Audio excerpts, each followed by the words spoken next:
thank God for struggle?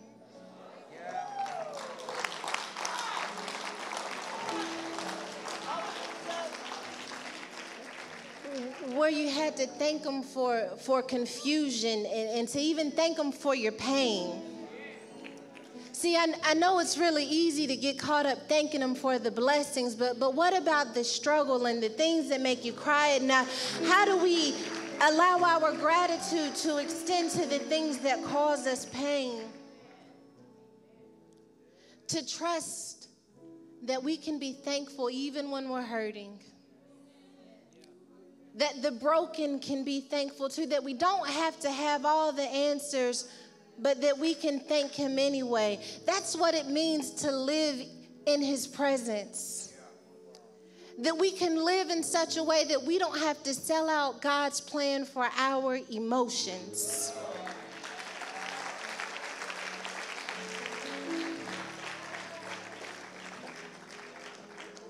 When everything that comes out of our mouth is a reflection of gratitude, that's when people don't seem to understand how we could have joy in the midst of our trials. That's when we say thank you, when we don't have to have all the answers, and I don't know that I'm even going to get the job, and I don't know that the relationship is ever going to be what it was supposed to be, but I can say thank you anyway because I know that there's a lesson in there. And even when I don't understand the lesson, I'm trusting the teacher. That on the other side of this, I'm going to be better, and so I'm thanking you in advance. Have you ever had to thank him on credit? I don't really have it like I want to have it. I don't really have the praise the way I want to have the praise, but because I've come into this atmosphere and I'm surrounded by all of this gratitude and all of these representations of God's grace, I know that maybe if they can say thank you, that I can say thank you too. That I don't know what it took to get up on this stage or to come into this building for each and every one of you, but I can trust that you've had to have some level of struggle. That life has brought you to your knees in some type of way. And when you're down to your knees and your soul is crying out and the tears won't stop flowing, can you say thank you anyway? Can you say thank you anyway?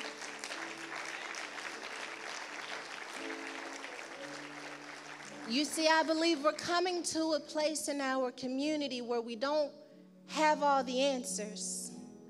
And we're having to be okay with not having the answers.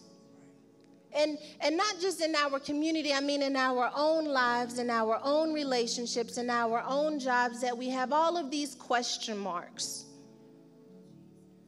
And we're wondering if things are going to work out the way we see them in our heads.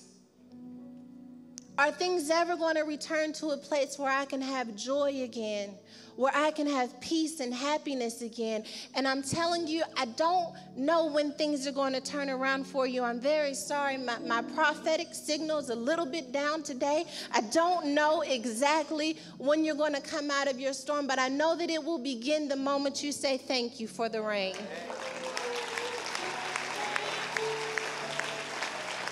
When you say thank you for the endurance that is being built up on the inside of me. That my faith is being made stronger in the midst of my desperation and my disappointments, that I don't have it all together, but I know who's holding me together. So when I say wrap me in your arms, it means I won't wrestle anymore.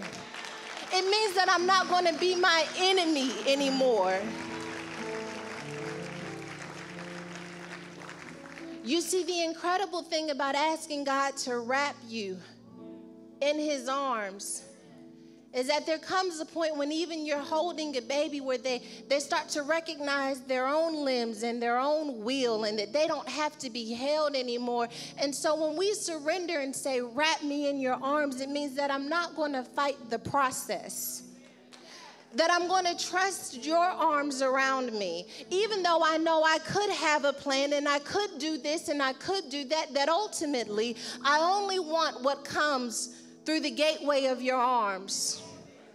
And that is enough for me. And so we say thank you.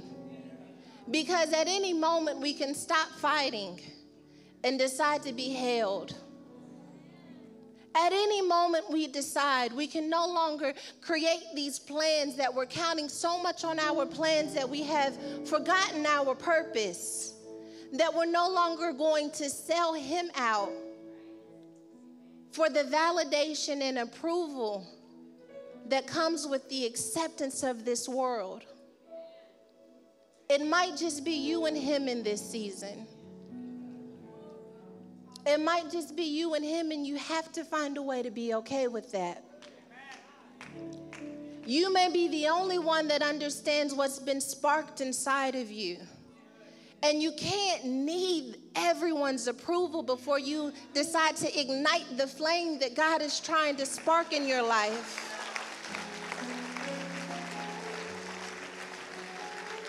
Because when you hand that over, when you hand your flame over and say, please validate me, please say that this is enough, please grant me your approval and your validation, you give them the power to blow it out too.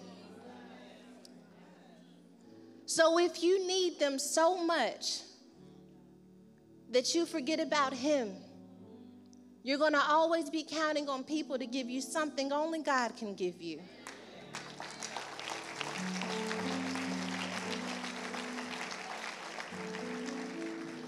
We don't need the accessories that come with being popular. We just need the faith that comes with being chosen. And the faith that comes with being chosen means that gratitude and your presence becomes my environment, not my feelings. I can no longer live within my feelings and what I feel like doing and who I feel like becoming and what you feel like accepting about me, because this is the year of authenticity, and that means that I don't necessarily need your approval to be authentic. I just need his hand on my life,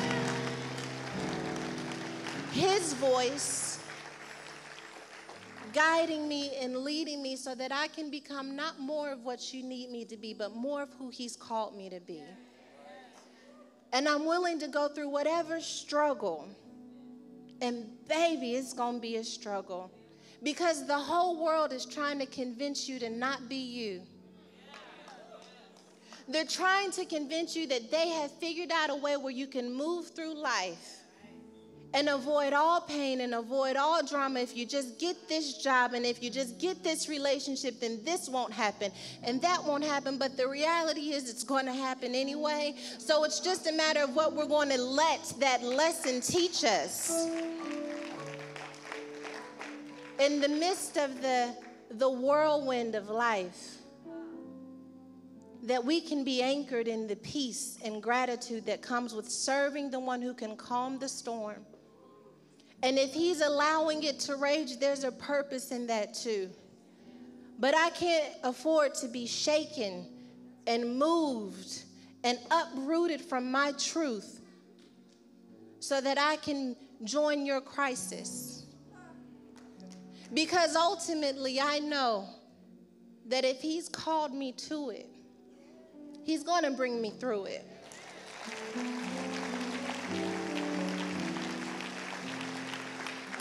And he doesn't have to take a vote before he delivers me. He doesn't have to poll the audience before he decides whether or not he can use me. And because of that, I won't either. All I know that I will do is that I will humble myself in such a way that when he tells me to move, I can move without guilt from what I'm leaving behind.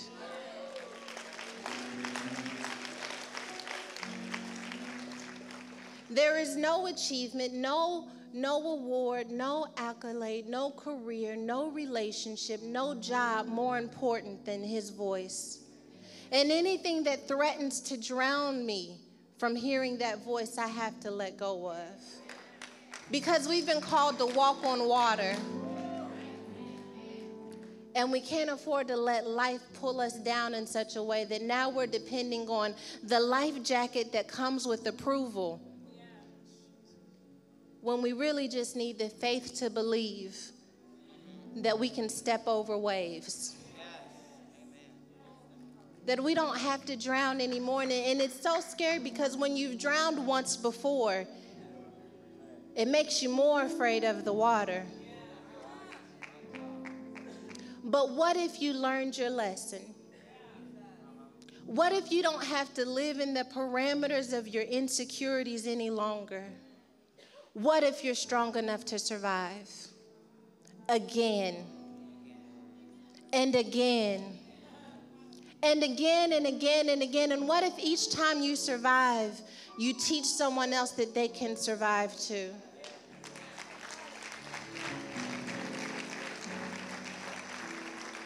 I guarantee you that there are eyes watching you, eyes that you would never even see. And they need us to survive. But if we don't decide that we're going to survive not for them, but for Him, then we're going to live a life dictated by opinions, requiring approval and validation, when ultimately all we need is to walk with God.